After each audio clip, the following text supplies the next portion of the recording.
She was the first commoner to become Queen of England, a woman whose beauty changed a dynasty and whose love story shattered a kingdom. Elizabeth Woodville rose from obscurity to sit beside King Edward IV, only to watch her world unravel brick by brick. Her sons were locked in the Tower, her crown was stolen, and her name was nearly erased. She lived long enough to see her enemies win, and her children vanish into silence. The Tower kept its secrets. England kept her sorrow, and history still whispers her name in mourning. Elizabeth Woodville entered the world in a house that smelled of salt, wood smoke, and ambition. She was born around 1437 in Grafton Regis, Northamptonshire, the daughter of Sir Richard Woodville, a knight of modest birth, and Jacquetta of Luxembourg, a woman who had once been married to the Duke of Bedford, uncle to King Henry VI.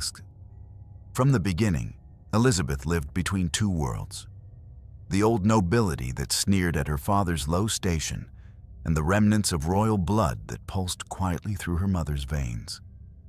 Her childhood was not one of luxury. There were no palaces, no marble halls, only tapestries worn thin, and gardens where she learned to move gracefully, even in the mud. Jacquetta, her mother, taught her the etiquette of the court, the measured tone of noble speech, and the delicate power of silence. Elizabeth learned early that silence was armor. To speak too freely was to invite judgment. To stay still was to be underestimated. And in England's turbulent 15th century, underestimation could be the safest disguise of all. In those years, England was bleeding from within. The Wars of the Roses had begun to pit family against family. The Red Rose of Lancaster and the White Rose of York. The throne itself was no longer a seat of majesty, but a battlefield of ambition. Kings were made and unmade by whispers, and loyalty was a currency that lost value overnight. Amid this chaos, Elizabeth's beauty became both a blessing and a curse. Chroniclers described her as tall, fair, and elegant, with eyes gray as the morning sea. But beauty in those days was not an asset for admiration. It was a tool to be wielded and a danger to possess. Men noticed her, and women envied her. In a court where alliances were forged by marriages rather than affection, Elizabeth's appearance made her valuable, but her blood made her suspect. The nobility called her family upstarts. To them, the Woodvilles were mere servants pretending at grandeur, their rise due only to Jacquetta's royal connections. Elizabeth learned to walk through sneers and laughter, as if through rain, not stopping, not flinching. She developed a poise that others mistook for pride, but was, in truth, endurance shaped into elegance. When she married her first husband, Sir John Grey of Groby, she was still young, but already familiar with disappointment. The marriage was proper and expected, though her husband's allegiance to the Lancastrian cause would one day brand her with tragedy. John Grey fought and died for a lost king, leaving Elizabeth a widow at 24 with two small sons, Thomas and Richard. The war had taken her husband, her security, and her name's protection. Yet widowhood did not break her. In a time when women of her rank often disappeared into silence after a husband's death, Elizabeth remained visible, dignified, careful, determined. She lived quietly in her family's lands, managing estates, protecting her son's inheritance from those who would seize it under the guise of royal confiscation. But inside her, something unspoken grew, a defiance against the limits imposed upon her birth. In 1464, fate would test that defiance. Edward the young and handsome Yorkist king had seized the throne just 3 years earlier, displacing the Lancastrian line. He was a warrior, known for his charm and his impulsive heart.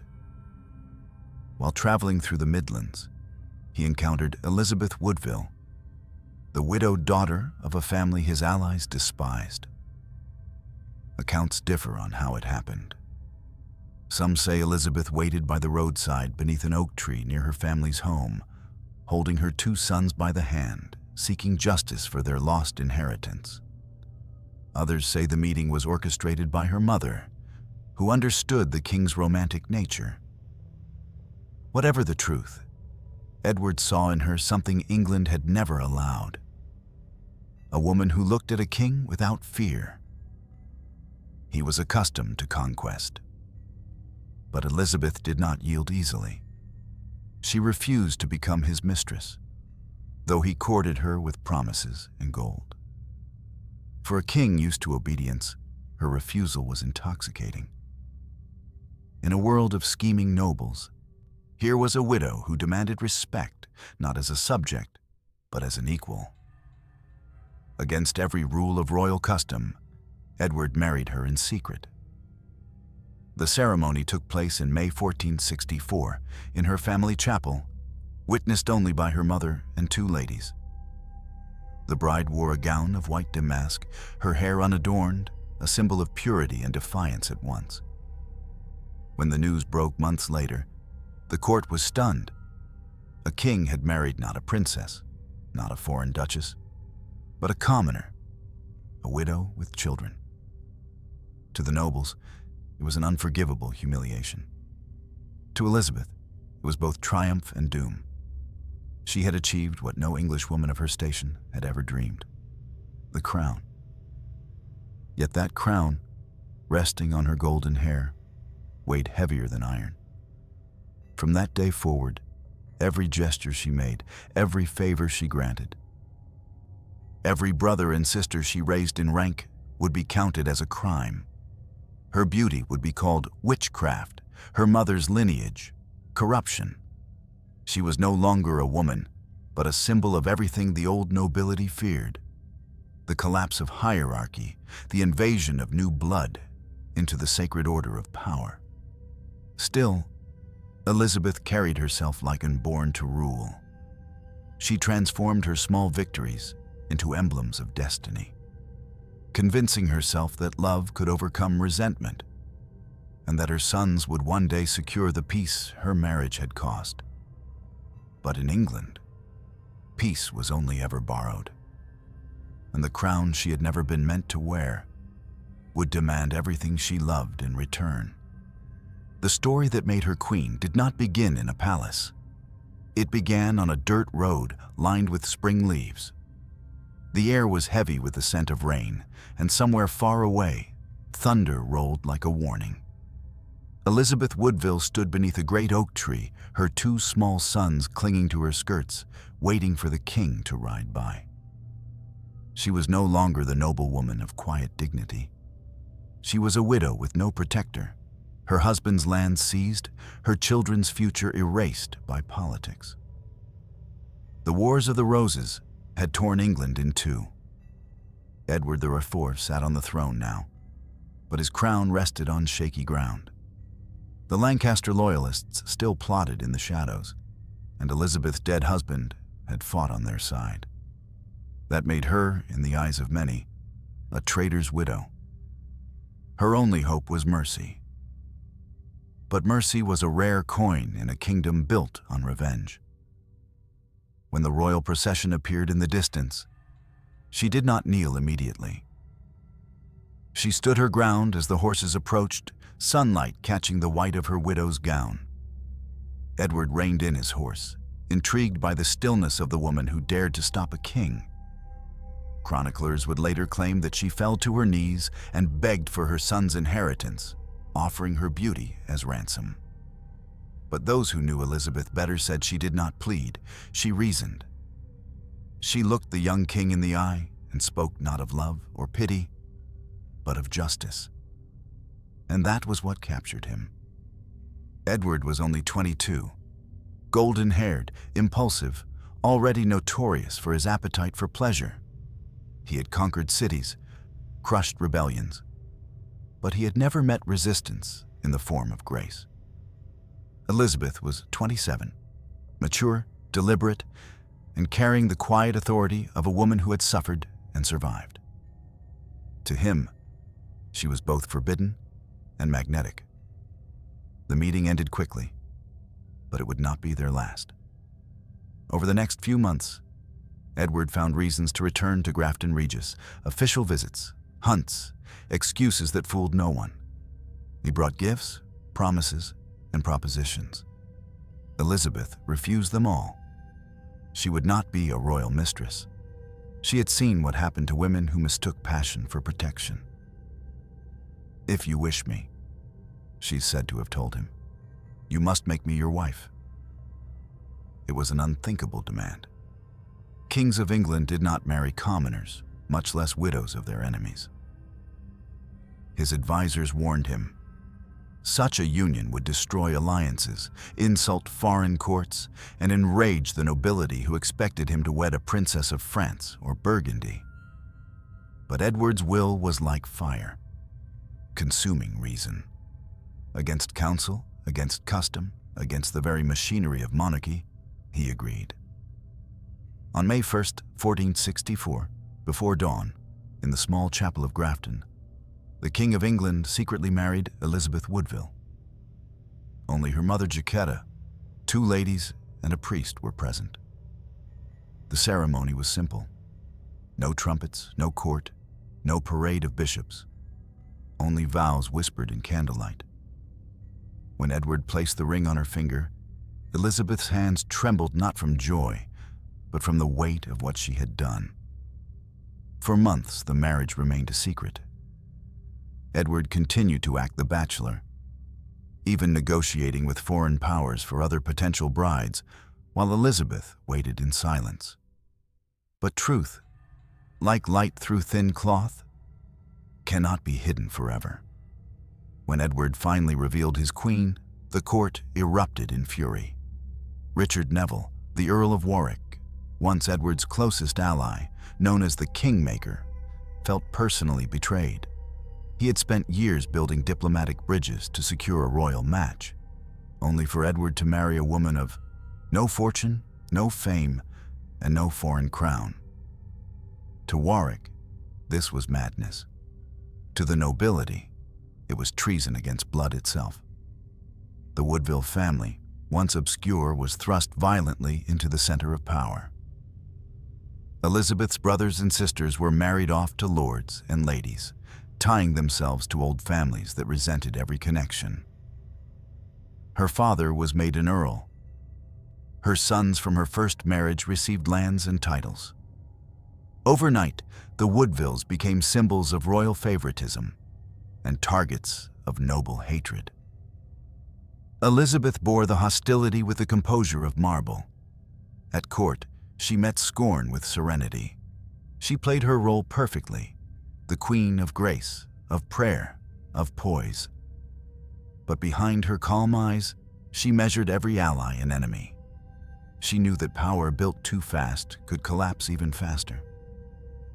She began to weave her own network of loyalty, marrying her relatives to the nobility, securing patronage for her supporters, and building a quiet resistance to those who sought to isolate her. The court gossiped that she used witchcraft to seduce the king, citing her mother's rumored knowledge of alchemy and astrology. It was a convenient lie, but it would not be the last. Still, Elizabeth's position as queen seemed secure, at least for the moment. Between 1466 and 1480, she bore 10 children with Edward IV, 7 daughters and 3 sons, each birth strengthening the Yorkist line, each child a living bond between her love and her crown. And yet, in the shadows, resentment grew like mold beneath velvet. Every rise of the Woodvilles deepened the nobles' rage. Warwick turned rebel, backing a Lancastrian restoration. Edward was briefly dethroned and fled to Flanders.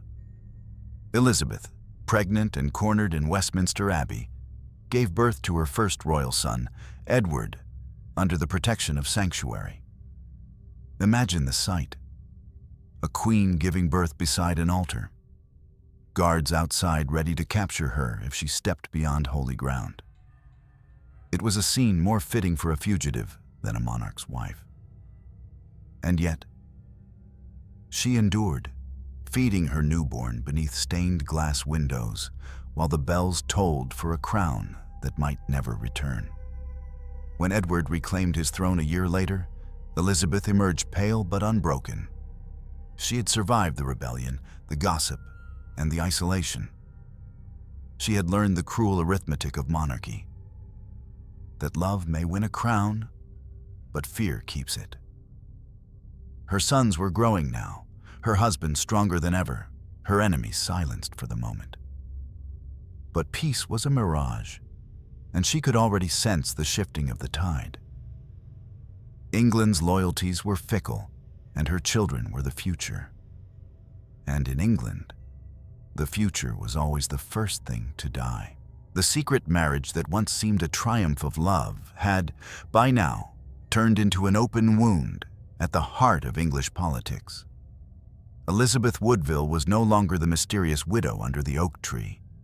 She was the Queen of England, and the nobles wanted her crown to burn on her head. In a court obsessed with lineage, she was an intruder. Every feast, every procession, every council meeting reminded the old families of their humiliation. A woman of lesser birth, seated above them, her brothers and sisters climbing into the same high chairs they once occupied. Her family's rise was dazzling and unforgivable. The Woodvilles moved fast, perhaps too fast. Elizabeth's father, Richard Woodville, was made Earl Rivers. Her brothers were married into noble houses and granted key offices. Her sister Catherine married Henry Stafford, the Duke of Buckingham. Another sister, Mary, was wedded to the son of the Duke of Norfolk. To some, it looked like justice, a family finally recognized for loyalty and merit. To others, it looked like conquest through the back door of the throne. The nobility began to whisper that the Queen's beauty was witchcraft, her rise a curse on England. Warwick, the kingmaker himself, called her family greedy spiders spinning webs across the crown. The insult stuck. In the eyes of the powerful, the Woodvilles were not courtiers, they were parasites. But Elizabeth did not bend. She held court with grace, her demeanor cold but composed. Her faith became her weapon, her silence her armor. She was clever enough to know that every outburst would feed her enemies' tails. So she smiled through their venom and learned to speak the language of restraint, the only language women in power were allowed to use. Still, behind her calm eyes, she was never naive.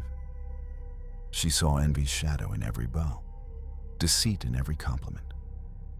She had grown up among whispers. Now she ruled over them. Her strength was not the force of a warrior, but the precision of a chess player who saw the whole board and the traps forming beneath it. Yet no amount of caution could stop what was coming. Warwick's fury grew as his influence waned. He had built Edward IV's throne, and now he felt displaced by the Woodville circle that whispered in the king's ear. He turned from advisor to enemy, and rebellion followed. In 1469, Warwick allied with Edward's own brother, George, Duke of Clarence, a man whose ambition matched his jealousy. Together, they led a revolt that tore England apart. The rebels captured the king and executed Elizabeth's father and one of her brothers, dragging them from sanctuary and killing them without trial. Their heads were displayed on spikes, a warning written in blood. Elizabeth was once again a widow in spirit, if not in law. She fled with her children to Westminster Abbey, claiming sanctuary for the second time. The abbey's stone walls echoed with prayers and fear. Outside, the streets were filled with soldiers wearing Warwick's badge.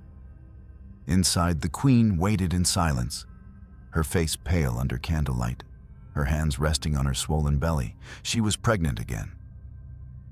Edward, ever the survivor, escaped captivity and eventually regained the throne in 1471. Warwick was slain at the Battle of Barnet, his corpse left in the mud, and the Duke of Clarence, forgiven for now, returned to court. Elizabeth emerged from sanctuary, thin but resolute, clutching her newborn son, the same child who would one day vanish into legend as one of the princes in the Tower. Victory restored her crown, but not her peace. The noble houses had learned nothing from their defeats. Their hatred simply went underground, festering in the dark corridors of power. Elizabeth's family continued to grow in influence, and with every new honor granted to a Woodville, resentment deepened. At court, whispers of witchcraft returned. When the king fell ill or the weather turned foul, tongues blamed the queen and her mother's arts. Chroniclers, perhaps paid by her enemies, wrote that Jacquetta of Luxembourg had enchanted the king into marriage using images and potions. Such slander would have destroyed a lesser woman, but Elizabeth endured. She knew she could not silence lies, she could only outlive them. Her days were filled with duty, patronage, charity, ceremony. Yet beneath the silks and prayers, her instincts told her something dark was waiting. The nobility's hatred was no longer just about envy. It had become fear. Elizabeth was not merely a queen. She was a symbol of change. A commoner had rewritten the rules of monarchy, and that terrified men who believed power belonged by birthright. But even her husband, Edward IV, though loyal in his way, was no longer the idealized king she once loved. Years of indulgence and war had hardened him. His affections wandered, his health began to falter. Elizabeth's world, which once seemed solid as marble, was turning fragile again, and this time she would not be able to rebuild it. Her enemies bided their time. Among them was a man who smiled too perfectly, who flattered both king and queen while measuring the pulse of power like a doctor measuring death. His name was Richard, Duke of Gloucester, her brother-in-law. Quiet, disciplined, patient, Elizabeth watched him from a distance, sensing the frost beneath his courtesy. She could not know yet that one day, that man would be the one to erase her sons. But perhaps, deep down, she already felt the chill of it, the slow, deliberate turning of destiny's gears. She had fought to claim her crown, to protect her family, to legitimize her love. And in doing so, she had gathered all the enemies a woman could possibly have in a world ruled by men. Elizabeth Woodville had climbed too high, too fast, and England was sharpening its knives again. By the spring of 1483, the court of Edward IV had grown quiet in an uneasy way, like the pause before a storm. The king was only 40, but already looked older, his once golden hair fading, his laughter slowing to a wheeze. The feasts had become fewer, the hunts shorter, and the nights longer. Elizabeth Woodville, who had once been the dazzling center of royal life, now moved through the corridors of Westminster as if through a waking dream. Watchful, patient, aware that something was slipping from her grasp. Edward had built his throne with fire, but he was now fading into ash. Years of indulgence, heavy feasting, and the burden of endless intrigue had worn him down. His enemies had been subdued, but not destroyed. His own bloodline had grown suspiciously divided. Beside him stood two figures whose rivalry would soon devour everything he had built: his ambitious brother, Richard of Gloucester, and his steadfast queen, Elizabeth Woodville. On April 9, 1483, the bells of Westminster tolled a mournful note. The King of England was dead. The man who had once risked his crown for love now lay still. His heart stopped, his empire trembling. Elizabeth, though grief-stricken, understood the meaning of speed in politics. Within hours, she moved to protect her children. Her eldest son, Edward, only 12 years old, was now the rightful king, Edward V of England. His younger brother, Richard, Duke of York, was 9. The new monarch was a child surrounded by wolves. Before his death, Edward IV had appointed his youngest brother, Richard, Duke of Gloucester, as Lord Protector, a position meant to guard the boy king until he came of age. It was, on paper, a wise decision. Richard was known for discipline and loyalty, but Elizabeth's instincts screamed otherwise. She knew how thin the line between protector and usurper could be. Still, she had little choice. The machinery of monarchy moved faster than fear.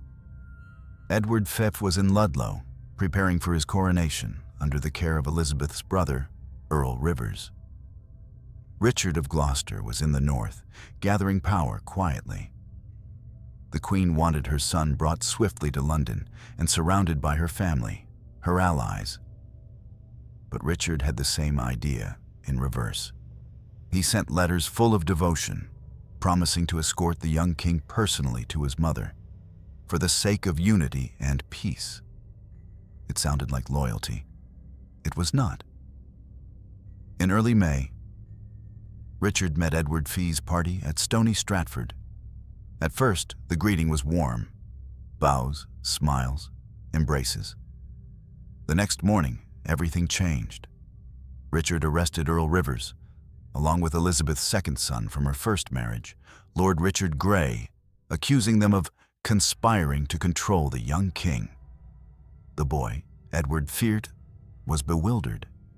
He had been told his uncle loved him. Now he was surrounded by armed men.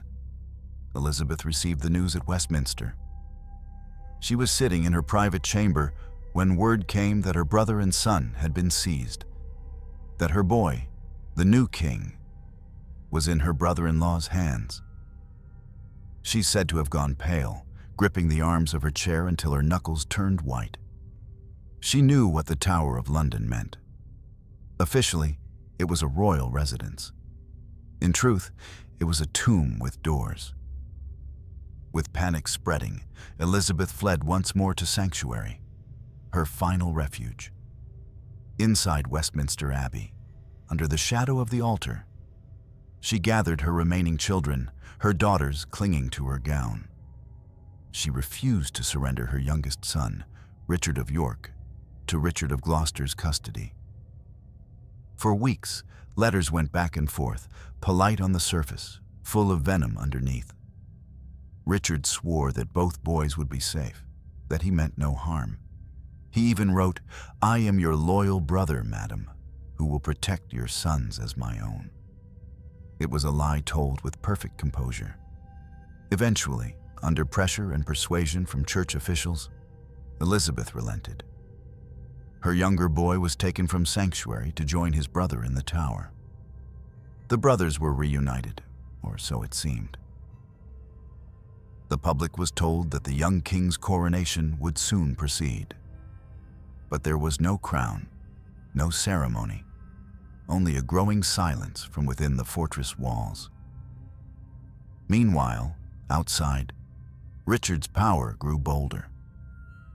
He surrounded himself with loyalists, spread rumors that Edward IV's marriage to Elizabeth had been invalid, that their children were bastards born of witchcraft and seduction. It was an old insult, reborn for convenience. Within weeks, Parliament declared the entire line illegitimate. Elizabeth, once queen, was now nothing. Her sons, once princes, were now orphans in the eyes of the law. Richard of Gloucester ascended the throne as Richard III. From her exile in sanctuary, Elizabeth could only listen to the distant echoes of trumpets announcing her brother-in-law's coronation. Each note was a wound. she imagined her sons behind cold walls, confused, frightened, waiting for the mother who could not reach them. Those who saw her in those months said she aged by years and days. Her silver hair, once bright under the crown, turned pale and thin. She spent her hours in prayer, whispering the same names again and again. Edward, Richard. But heaven was silent. The tower's walls, thick as history itself, kept their secrets. The guards said the boys were well. The council claimed they were safe. Yet no one had seen them in public. No one had heard their voices from the windows. And in the heart of England, a whisper began to spread. A whisper that would never die. 2 princes entered the tower. None ever came out. Elizabeth Woodville, who had once defied kings and conquered fate, now faced the one enemy she could not outwit, the silence of stone. The crown she had won through love had turned into a chain of grief, and the kingdom she had given sons to was devouring them in return. Her fight was no longer for power, it was for truth. And in Richard's England, truth had become treason. The Tower of London had always stood as both fortress and warning, its stones soaked in centuries of blood. To commoners, it was a place where kings kept their enemies. To Elizabeth Woodville, it was where her sons disappeared. When her eldest, Edward V, was taken there for his safety, the words sounded rehearsed, like the echo of a prayer already buried in disbelief. The tower was supposed to house monarchs before their coronation, a temporary royal residence.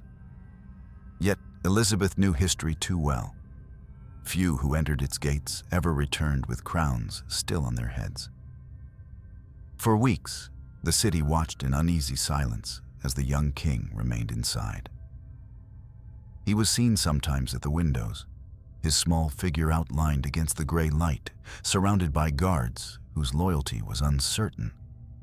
The people cheered when they caught sight of him, still calling him Your Grace, still believing the coronation would come. But beneath their cries lingered doubt, the kind that grows when the truth is withheld too long. In sanctuary at Westminster, Elizabeth waited for letters that never arrived. Every morning, she sent messengers with gifts of food, clothing, and prayers, though she knew none would reach the tower. She prayed aloud in the chapel for her son's protection, her voice trembling between faith and fury. Her daughters knelt beside her, repeating her words as if speaking could pierce the stone walls across the river. Then came another blow. Her youngest son, Richard of York, was taken from her arms. The council, under Richard of Gloucester's control, demanded that the boy join his brother to learn the ways of kingship. It was dressed as honor. But Elizabeth recognized the disguise of power, the kind that calls cruelty necessity. The churchmen who had once promised her sanctuary now urged her to comply. Some whispered that refusing would invite bloodshed. Others hinted that the boy would be safer with his uncle than with his mother, whom the new regime already accused of conspiracy.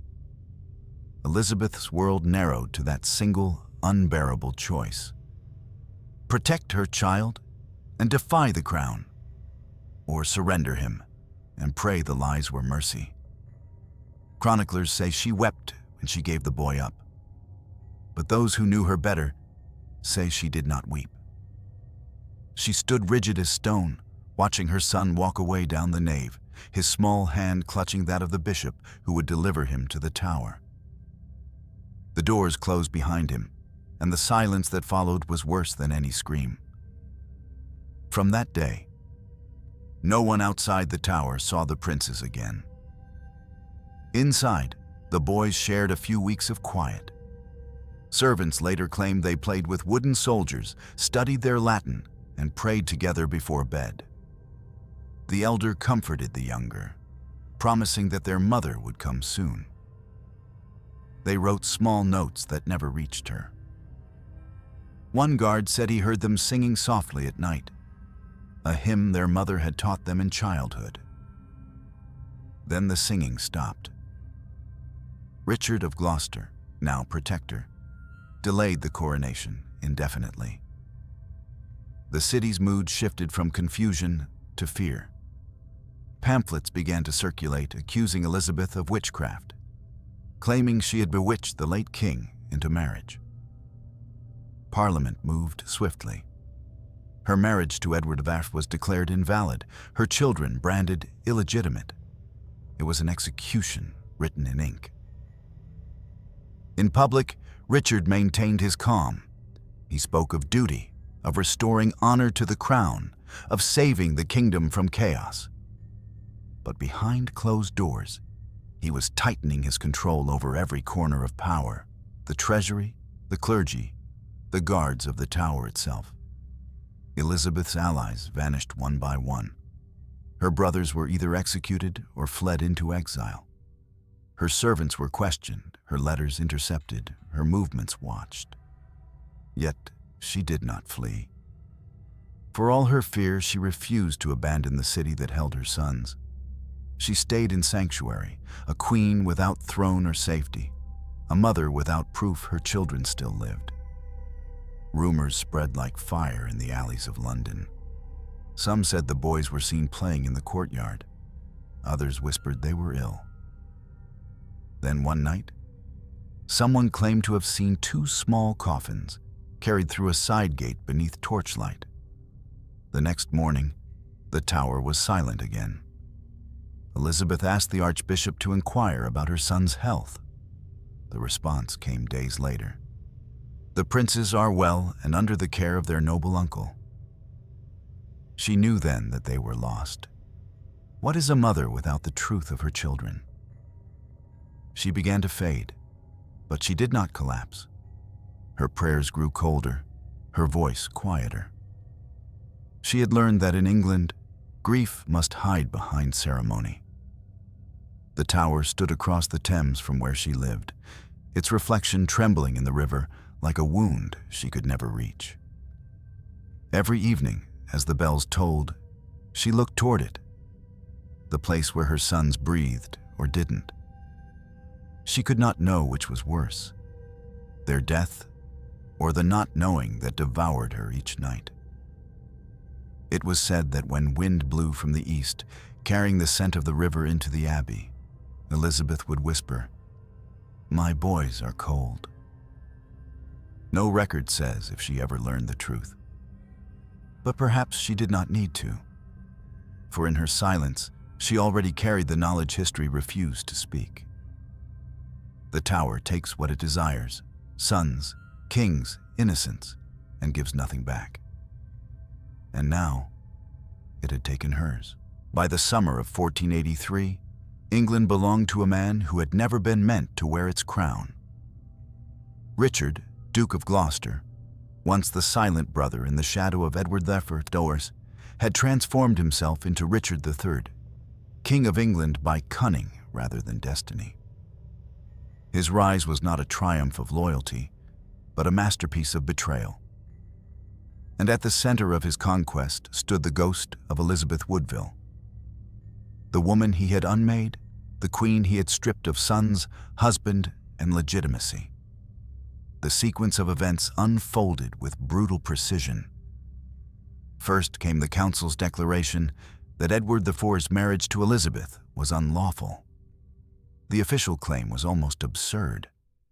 Before marrying her, Edward had supposedly been pre-contracted to another woman, making his union with Elizabeth invalid, and thus their children bastards.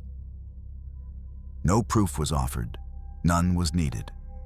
Parliament nodded, scribes wrote, and England's royal line was rewritten overnight. It was the perfect political murder. No blood spilled, yet generations erased. Elizabeth, confined to sanctuary, heard the proclamation like a thunderclap muffled by stone. Her marriage, her love, her children, her very identity had been declared a sin against the crown. The name Woodville became poison again, whispered with contempt in corridors where she once walked as queen. Her enemies called her the Witch Queen, the Enchantress, the Serpent Bride. And now, even her motherhood was in question. Because if her sons were illegitimate, what was she? Not a queen, not a mother of kings, just a woman who had dared too much and loved too far above her birth. Richard's coronation was a pageant of hypocrisy. On July 6, 1483, he entered Westminster Abbey surrounded by clergy and banners, the choir's hymns masking the unease of the crowd. Few cheered loudly. Many watched in silence, uneasy and uncertain. The shadow of the missing princes hung over the ceremony like a curse no one dared name. Elizabeth was not present. She was less than a mile away, in sanctuary, listening to the faint echo of bells tolling for her usurper's glory. Some chroniclers said she spent that day in prayer. Others claimed she did not pray at all, that she sat motionless for hours, her rosary hanging loose in her hands, her face unreadable. She had lost her husband to death, her sons to the Tower, her crown to her brother-in-law. Yet she did not collapse into madness or despair. That was the quiet terror of Elizabeth Woodville. She endured.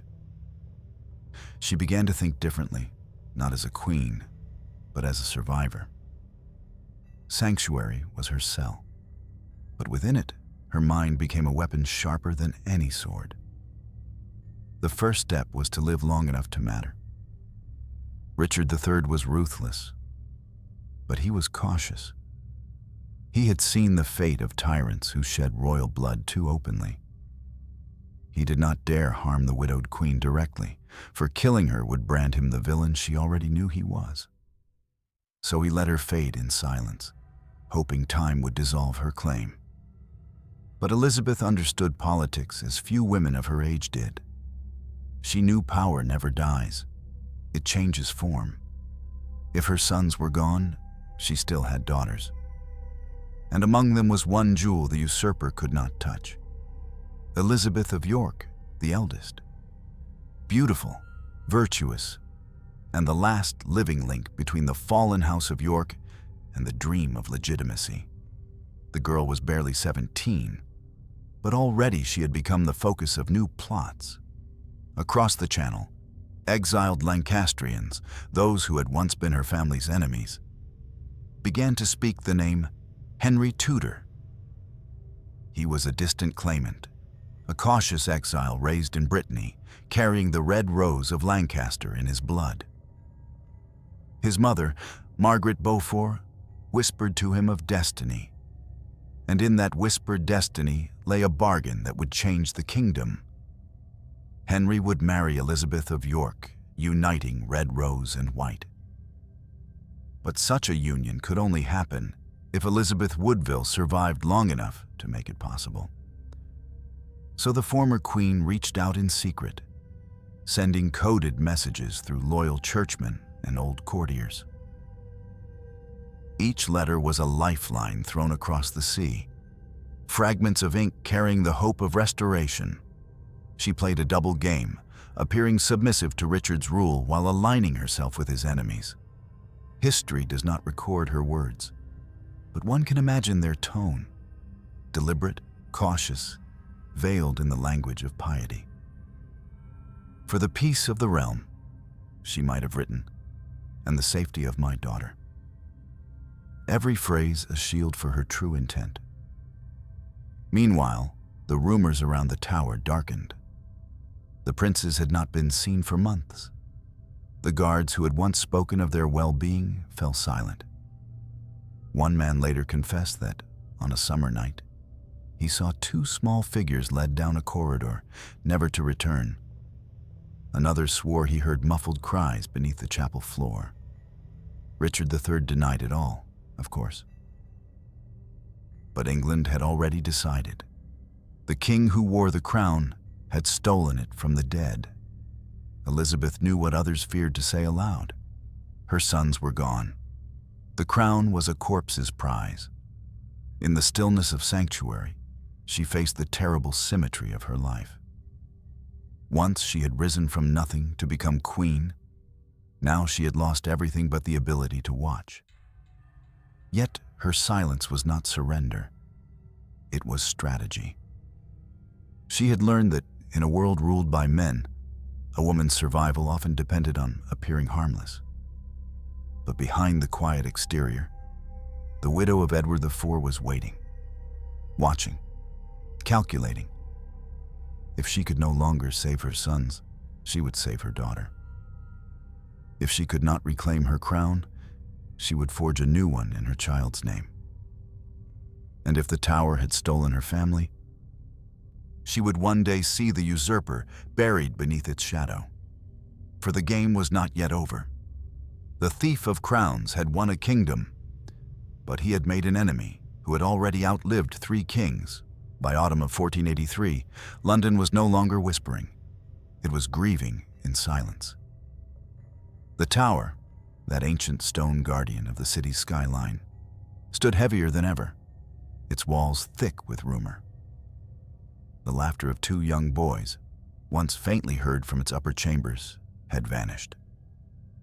And in their place was an absence so loud it seemed to echo through every street, every market, every church bell that tolled. At first, people tried to believe the princes were safe. Richard III's council claimed the boys had been moved for their protection. But protection has a strange definition in England's royal history, and everyone knew what that word often meant. When months passed without a single appearance, without a glimpse of the young king's pale face at the tower's window, doubt turned to dread. The servants who worked there began to change their stories. One said the boys were ill. Another swore they had been seen praying in the chapel at night. A third, braver or more broken, whispered that he had seen the guards carry bundles down a staircase under torchlight. But no proof was ever offered, and soon those who spoke stopped speaking altogether. In Westminster Abbey, Elizabeth Woodville refused to believe her sons were dead. Not yet. Denial was a mother's last refuge. She convinced herself that Richard would not dare commit so monstrous an act. She prayed daily, clutching a worn rosary, her lips moving soundlessly as her daughters watched. "He cannot kill children," she once said. "He cannot." But even she did not believe it when the words left her mouth. She began to dream of them, the elder son, solemn and brave, the younger, restless and curious. In her sleep, she saw them walking down corridors lit by cold moonlight, calling for her. When she woke, she could still hear the echoes. Each dawn, she looked across the river to the tower, its reflection shivering in the Thames. It looked close enough to reach, yet might as well have been on another planet. The kingdom, meanwhile, was rotting from the inside. Richard III's rule began with proclamations of order and peace. But everywhere, people whispered the same forbidden thought. He killed his nephews. The rumor spread faster than any army. Even those who had supported him began to step back, their loyalty eroded by the ghosts of 2 vanished boys. Chroniclers would later say the princes were seen one day at the window and seen no more. The image became legend. 2 small figures looking out over London, pale and still, unaware that history was already closing its doors behind them. Some believed they were smothered in their sleep, their bodies buried under a stairwell. Others said they were poisoned, their remains hidden in secret graves. But Elizabeth did not need a grave to know what had happened. The silence told her everything. Her grief was not loud. It was cold, deliberate, terrible in its restraint. She spoke little, ate little, moved like someone walking through water. Even her prayers grew shorter, not out of lost faith, but because she had no strength left to plead. She knew the tower gave no mercy. It had swallowed kings before. It had now swallowed her children. Yet within her despair flickered something almost inhuman in its endurance. She refused to let the story end there. She began to tell herself that if she could not save them, she could at least deny their killers the comfort of victory. So she kept her composure. She signed documents when demanded. She smiled faintly in public, as though still a queen. Her calmness unnerved those around her. For what could be done to a woman who had already lost everything? Outside, England was shifting again. Rebellion simmered in the south. Men loyal to the memory of Edward IV began plotting to overthrow Richard. They needed a cause, and what stronger cause than avenging murdered princes? The rebellion failed, but the idea survived. Across the Channel, Henry Tudor heard of it, and the Red Rose of Lancaster began to stir again. Elizabeth's name began to circulate in whispers, not as victim, but as potential ally. Even now, widowed and disgraced, her bloodline mattered. Her daughters were the last heirs of York, and her eldest, Elizabeth of York, had become the key to uniting the rival Roses. Still, for Elizabeth Woodville herself, the world had narrowed to memory and guilt. Some nights she believed she could hear her sons' voices in the wind, a trick of her mind, or perhaps a punishment of the heart. Others said she aged a decade in a single year, her beauty fading like a candle left too long in the cold. She no longer asked for vengeance. She only wanted truth. But truth was the rarest thing in Richard's England. No inquiry was launched. No priest was allowed to question. The Tower's guards changed. Its records vanished. The only evidence that remained was the silence itself, and a mother who would not stop listening to it. Years later, when witnesses spoke under safer kings, they described the murder of the princes with chilling brevity. 2 men, sent by Richard, entered the boys' chamber as they slept. A pillow, a brief struggle, and then stillness. The bodies were buried beneath a staircase at the foot of the stone steps. If Elizabeth ever learned these details, history does not say. But perhaps she already knew, for a mother's heart has its own way of finding graves. And so she waited, not for rescue, but for the slow, cold revenge of time.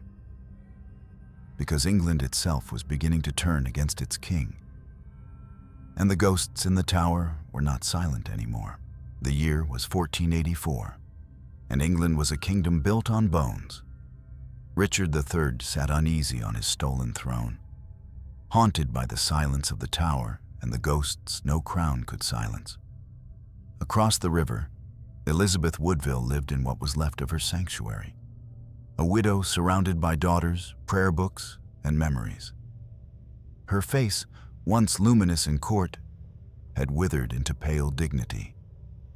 Her life had become a quiet act of survival, her every breath a defiance against the man who had erased her sons.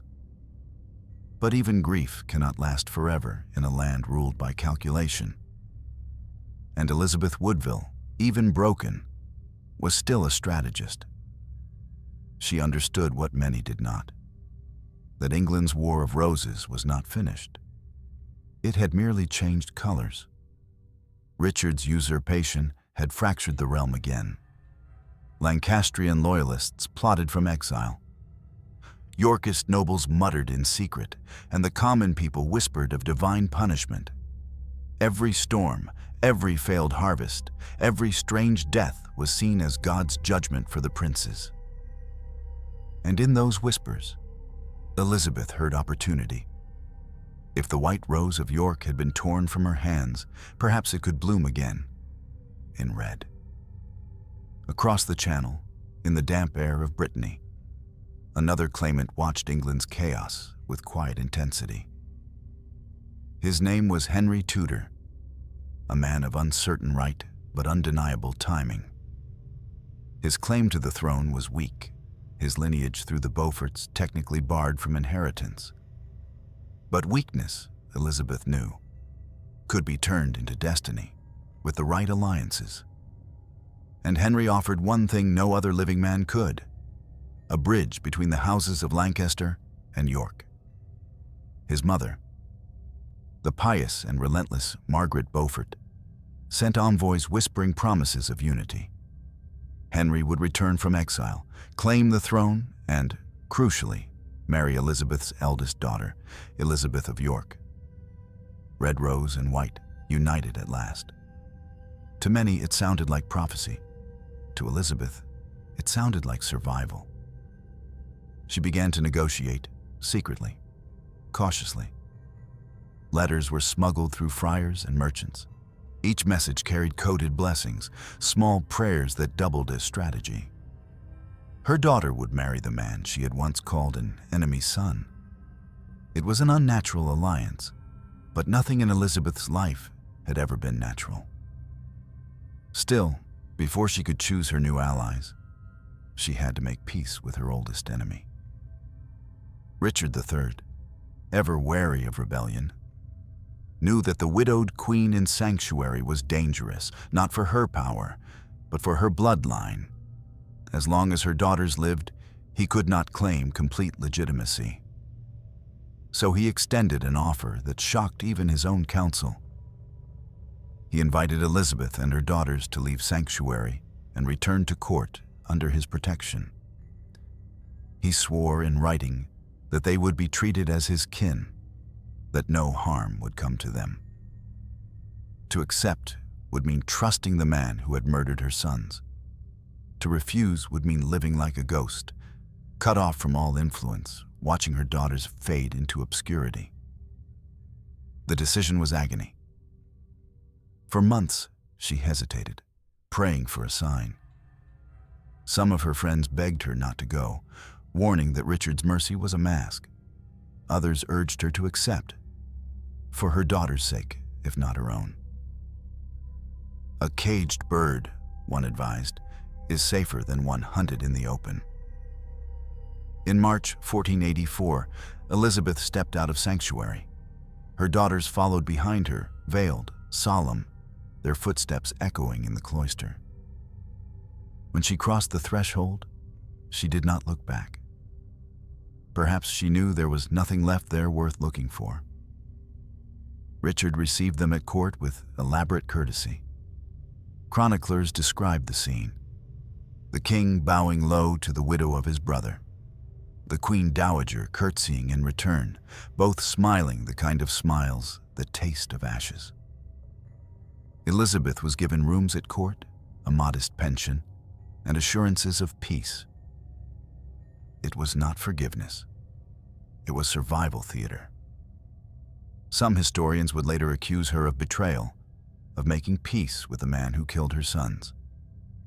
But those who understand her life know better. She was not forgiving Richard. She was outliving him. She played the long game, one she had mastered long ago. Patience disguised as submission, and it worked. Richard's own fortunes began to crumble. His only legitimate son died that year, leaving him heirless. His wife, Queen Anne Neville, soon followed, wasted by illness and grief. Whispers claimed Richard planned to marry his niece, Elizabeth of York, to secure his claim. The rumor disgusted the realm and shattered what little loyalty remained. Elizabeth Woodville watched in silence as the man who had stolen everything from her began to destroy himself. She saw how fate, that cruel craftsman, shaped vengeance not with swords, but with irony. Meanwhile, across the sea, Henry Tudor prepared his invasion. He carried with him not just an army, but a promise: the union of two roses, born of her pain. Elizabeth knew she would never see her sons again, but perhaps she could forge a peace their deaths would not be in vain. In that knowledge, she found her last form of power: the ability to choose whose future her blood would crown. And when Henry Tudor's ships finally landed on English shores, Elizabeth was no longer a widow waiting for rescue. She was the architect of a dynasty. The white rose had withered in her hands, but from its thorns, she had learned how to bleed without dying. When the red rose of Lancaster finally crossed the Channel, England exhaled like a body too long clenched in pain. The year was 1485. Henry Tudor marched under a banner stitched with saints and destiny, his army small but hardened by exile. Richard III rode out to meet him, armored in black, defiant, the sun glinting off his crown as if mocking him with its impermanence. The two forces met on a fog-wrapped morning at Bosworth Field, the battle that would decide not just who ruled England, but which ghosts would haunt it forever. The clash was swift, brutal, and thick with betrayal. Richard charged directly into the fray, crying treason as his allies turned against him mid-battle. He fought like a man who knew death was the only crown he still deserved.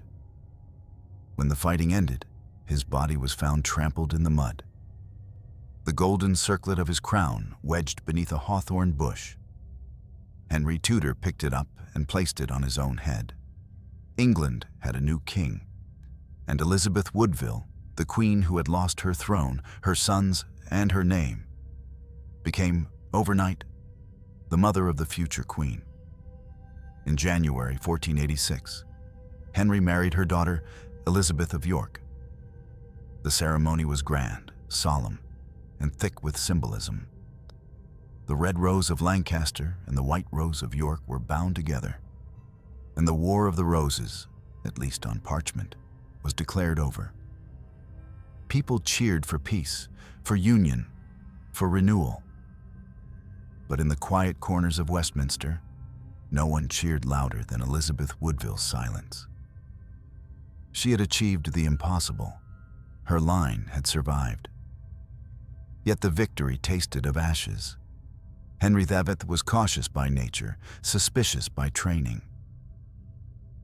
He knew his crown was young and brittle, and he trusted no one, least of all the woman whose bloodline had once dethroned kings. Elizabeth, though she had helped engineer his rise, found herself quietly erased from the story. She was granted a small pension and asked to retire from court life. The official reason was for her health and contemplation. The real reason was politics. Henry could not allow her presence to shadow his authority. The very memory of her, the commoner who became queen, the mother of the lost princes, carried too many questions he could not answer. The Tower still whispered of her sons, of what Richard had done, and whether Henry himself would one day be forced to explain why their bones were never found. So, politely, coldly, he exiled her to Bermondsey Abbey, a quiet convent by the Thames where forgotten women went to fade. Elizabeth obeyed without protest. She was tired of courts, of masks, of survival that never softened into peace. The abbey was modest, a few nuns, a chapel, a garden that smelled of damp earth and salt air. Yet, in its silence, she found a kind of grim mercy. No more letters to forge, no more alliances to plan. Only the rhythm of bells, the washing of stone floors, the prayers whispered for children who would never answer. Visitors were few.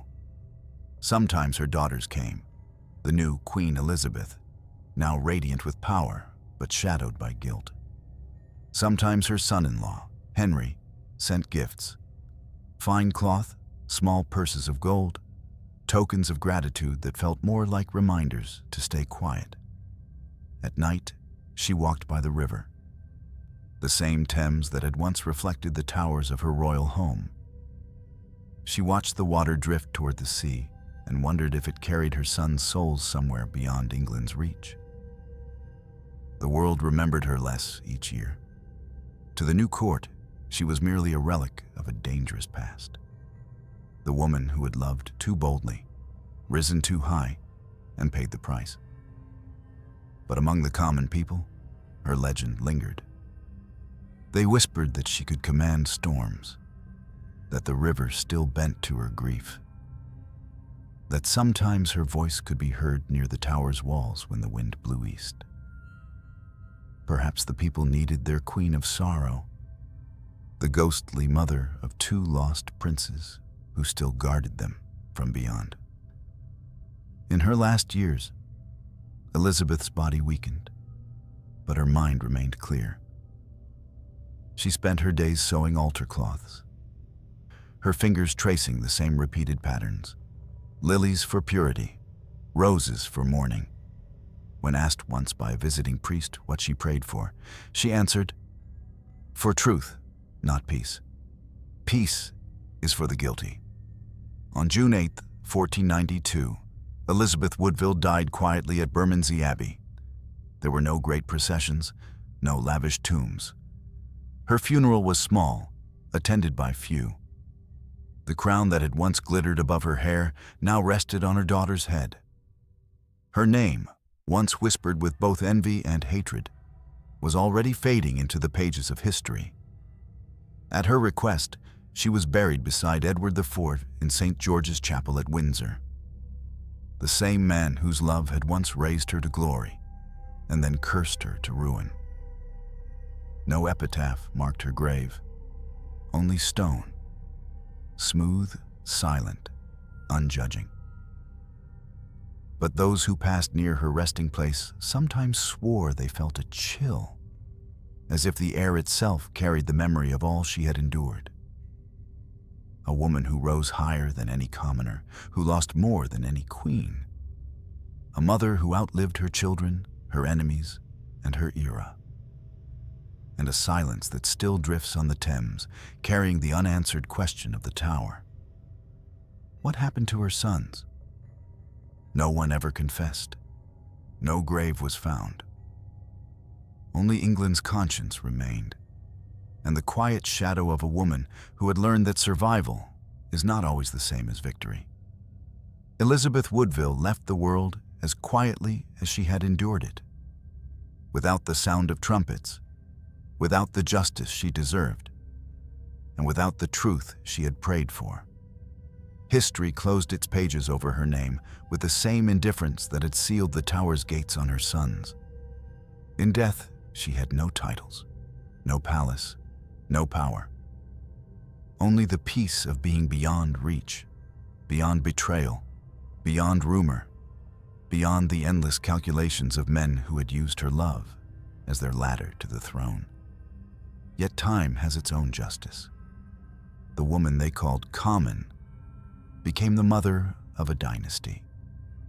Through her daughter, Elizabeth of York, the Tudor line was born, the line that would give England Henry VIII, Elizabeth I, and an empire that would reshape the world. The princes in the Tower never returned. Their bodies were never truly found. But their mother's silence endured longer than any accusation. And when the river winds past Windsor on cold mornings, it still seems to carry her story. The rise and ruin of a woman who reached for love and lost her children to power.